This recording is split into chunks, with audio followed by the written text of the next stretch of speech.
Topic 7.1 is an outline of DNA structure. When covering this topic, it's important to emphasize that DNA is a double-stranded molecule and that its basic subunit is a nucleotide. Now, the students will be expected to be able to draw and label a nucleotide as well as a DNA molecule consisting of at least 2 pairs of nucleotides. Okay. So, for a nucleotide structure, students can draw something like this.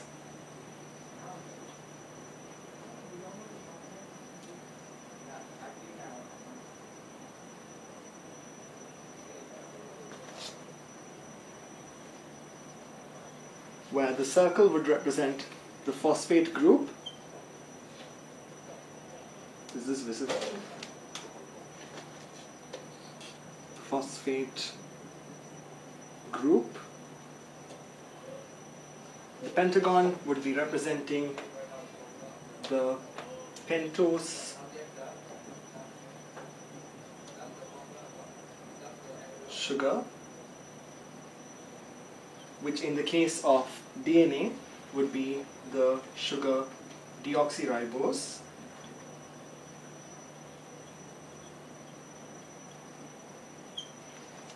And finally, the rectangle would represent the base, the nitrogenous base.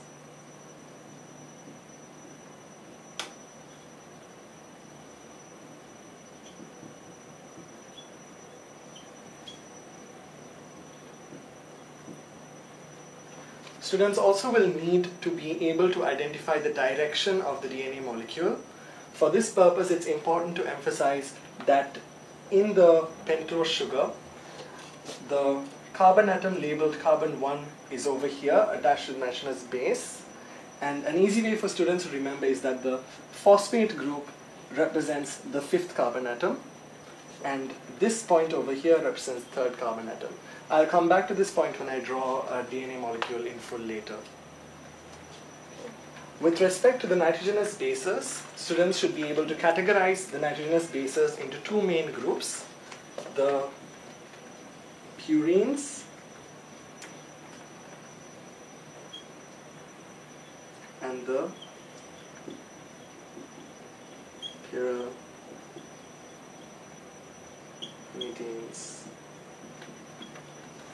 The purines are double-ringed nitrogenous bases, and there are 2 examples that they should be familiar with. They should be familiar with adenine and guanine. Pyrimidines are smaller, single-ringed nitrogenous bases. Once again, there are 2 examples that they need to be familiar with, which are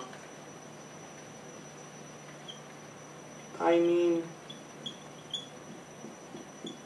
and cytosine.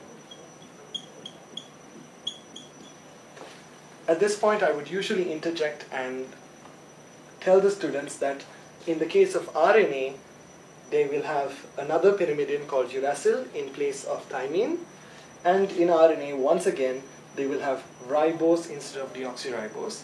But this is to be covered again later under the transcription section. I'm going to just erase the board for a minute.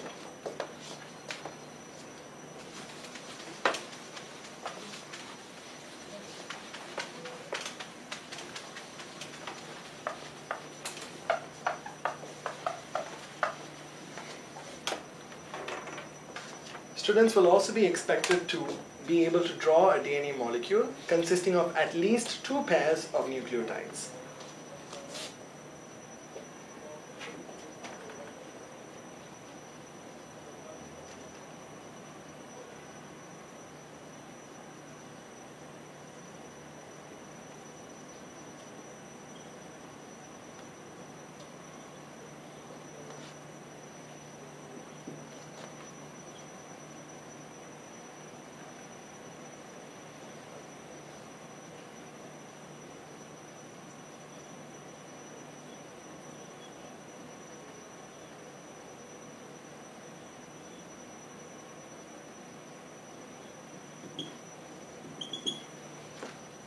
This is something like what a 2 nucleotide pair DNA molecule would look like. Now on this diagram, students need to be able to label direction. As I mentioned earlier, the phosphate group is always found on the 5' end of the DNA molecule. So put a 5' there, while the end which does not have a protruding phosphate group will always be the 3' end. Same for this side of the molecule, 3' and 5' ends. I would also emphasize to the students that they should note that the two strands that are found here are running in opposite directions from each other. They should also know that these bonds shown in the dark blue lines represent covalent bonds.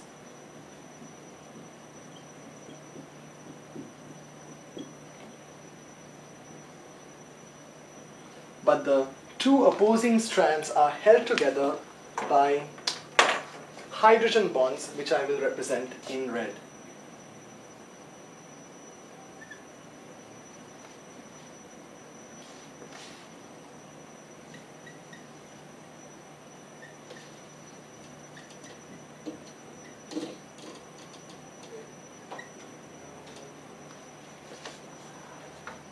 The hydrogen bonds are formed on the basis of complementary base pairing with bases, nitrogenous base adenine always pairing up with the nitrogenous base, sorry, I made a mistake there. The nitrogenous base guanine always pairing up with the nitrogenous base cytosine by forming 3 hydrogen bonds, while the nitrogenous base adenine pairs up with the nitrogenous base thymine by forming 2 hydrogen bonds. This complementary base pairing holds the two strands of the DNA molecule together. Once you've covered the basis of DNA structure, I would go on to talk about how the DNA molecule is stabilized by being wound around proteins known as histone proteins.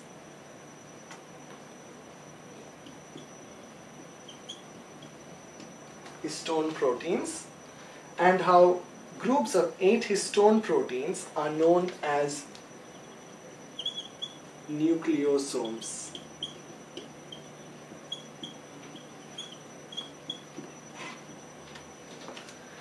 These nucleosomes are important for the condensation of the DNA molecule to form a chromosome itself.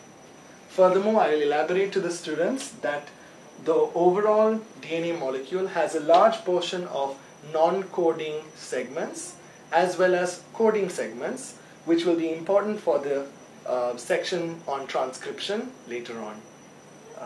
That would be it for 7.1.